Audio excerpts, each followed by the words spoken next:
And welcome, it's Mary Ellen McGonagle with your Friday afternoon weekly Edge show for April 12th. Today, as usual, we're going to take a look at where the current markets stand. We're seeing considerable weakness beneath the surface. We're going to get into that as well. And then also some of the news that drove the price action in the broader markets last week. And last up, viewer question of the week. And it has everything to do with how to formulate a watch list so that when strength resumes within these broader markets, you'll be prepared.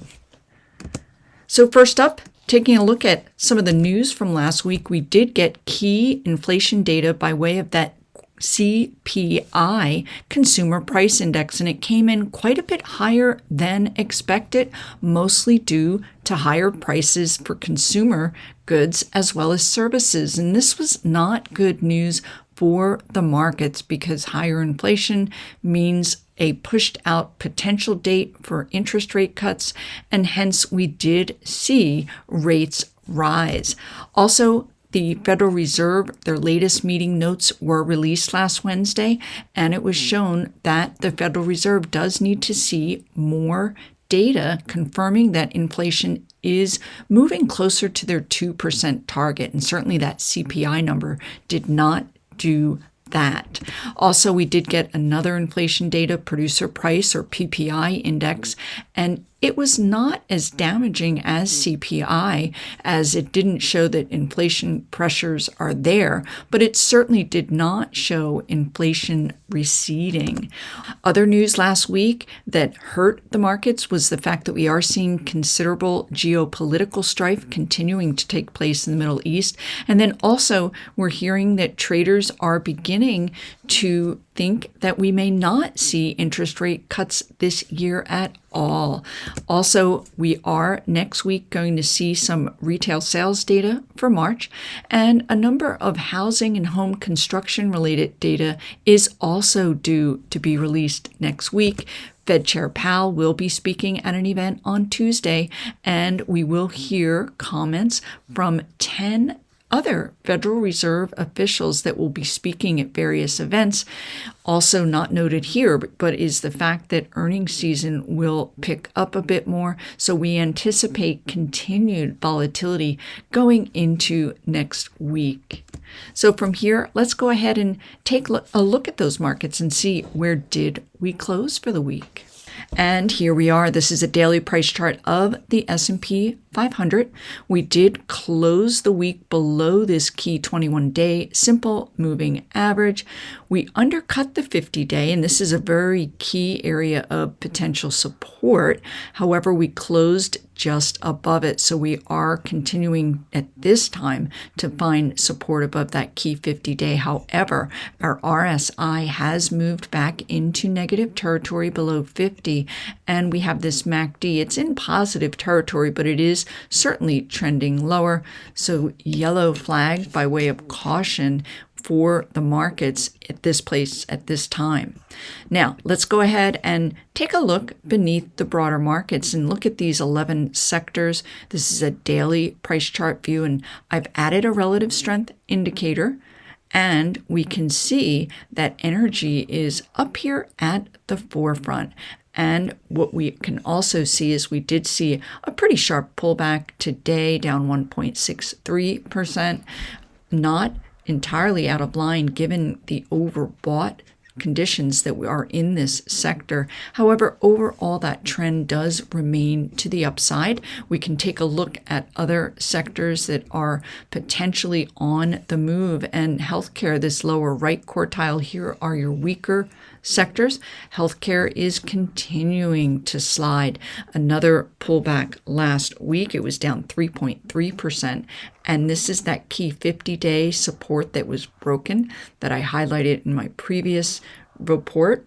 And we can also see negative momentum with that RSI and MACD MACD. So considerable weakness continuing there. And then in the middle, we can see how this is the technology sector XLK. It did outperform. It was down 0.7% relative to the S&P, down 1.8%. And this sideways price action that we're seeing does not tell the whole story. Technology's heaviest weighted names are Microsoft and Apple, and both stocks outperformed, which really helped support this group. NVIDIA is another heavyweight here, and we can see, however, that overall the group is exhibiting weakness. This MACD poised to head into negative territory. One other area of note, certainly in light of earnings season, is the fact that financials XLF closed the week below this key 50-day simple moving average, with that RSI now in negative territory. We did see JP Morgan, among other bank stocks, report, and management's guidance for growth going forward was weaker than anticipated.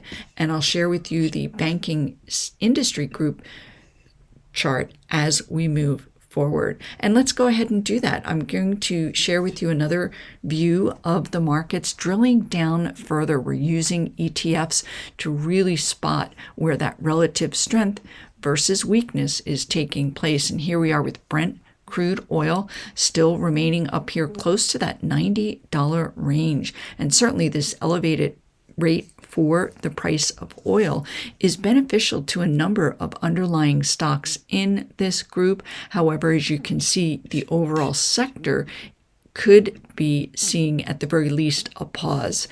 Also up here at the forefront, this is interest rates, and I talked about that with those headline news. The yield on the 10-year Treasury closed the week at 4.5%, relatively elevated. And for those of you that haven't already, you can use that link below to trial my twice weekly MEM Edge report. I'm going to talk all about this rise in interest rate and what areas it is negatively impacting the most and what to be on the lookout for going forward. Also, taking a look at these industry groups, we can see that home builders were hit. The group was down 4.4%. This is XHB, and all about higher interest rates increasing mortgage rates. Now, we will get those home construction data points next week to see whether the response to that data will potentially push this group below key support. Also, some other areas of note within healthcare are biotech stocks continuing to come under distribution. The group in a confirmed downtrend after breaking below that 50-day simple moving average last week or the prior week. And then we can see the momentum in negative territory. And this generally is a risk-off sentiment among investors when we see biotechs pulling back and exhibiting a downtrend. One other area of note, I talked about XLF. This is the banking ETF KRE, and you can see that we sold off. We closed below this 50-day with negative momentum here. Now, certainly we have a number of other bank stocks that are due to report their earnings in the coming weeks, so we'll see if the outlook remains negative as it currently is.